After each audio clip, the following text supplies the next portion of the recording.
At least 16 people have been injured after an explosion sparked a massive fire in central Paris. At least 9 people are in a critical condition. Authorities say the blaze is now under control after it spread across several buildings in the Latin Quarter. The district's mayor has confirmed that the fire was preceded by a gas leak. Authorities are urging people to avoid the area as rescue work is underway. I'm joined now from Paris by our correspondent Lisa Louis. Lisa, what more can you tell us?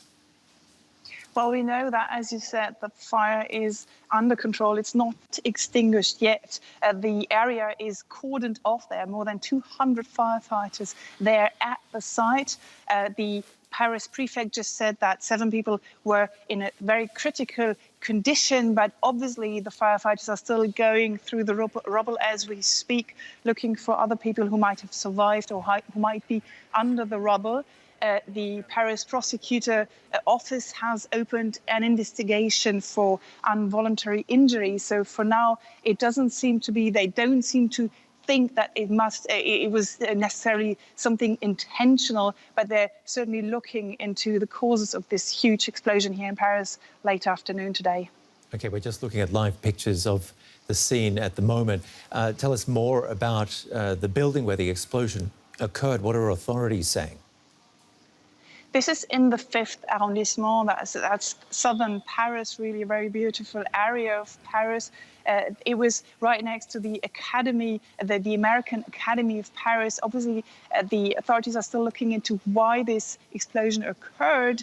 There is speculation that it might have been a gas explosion, but we don't know that yet. It might take several days to find out what exactly happened there. But as I said, this is an area which is known to be very beautiful, not far away from the Jardin au Luxembourg, and where you, at these days, these weeks, these months, summer months, you've got lots of tourists walking around. And by the way, on social media, you're seeing people saying I was not far away from there, how a loud explosion, but I'm safe. So it really has caused quite a stir here in Paris.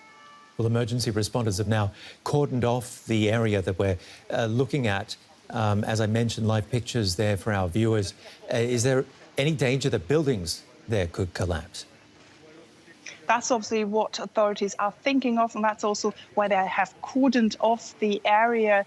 They are trying to secure the building. They're also trying to look for other survivors under the rubble, as I said. And obviously, also, as I said, the fire is not extinguished, but it seems under control. So that was obviously the most important part when it comes to the firefighting. First, you have to kind of get the fire under control so that other buildings will not be damaged and in danger of crumbling. No one knows really if there are many people under the rubble. So that's why what the firefighters, what the authorities are looking into right now.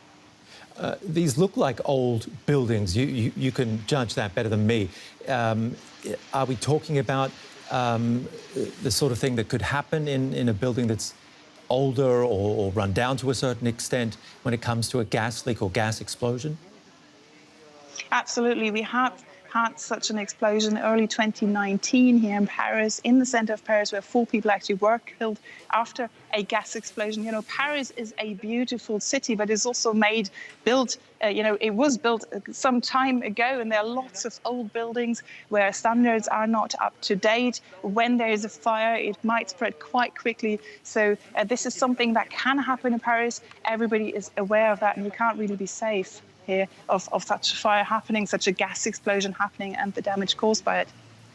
Lisa Louis reporting there, and you were just watching live pictures of an explosion in Paris in which over a dozen people were injured. Some of them are in a critical condition.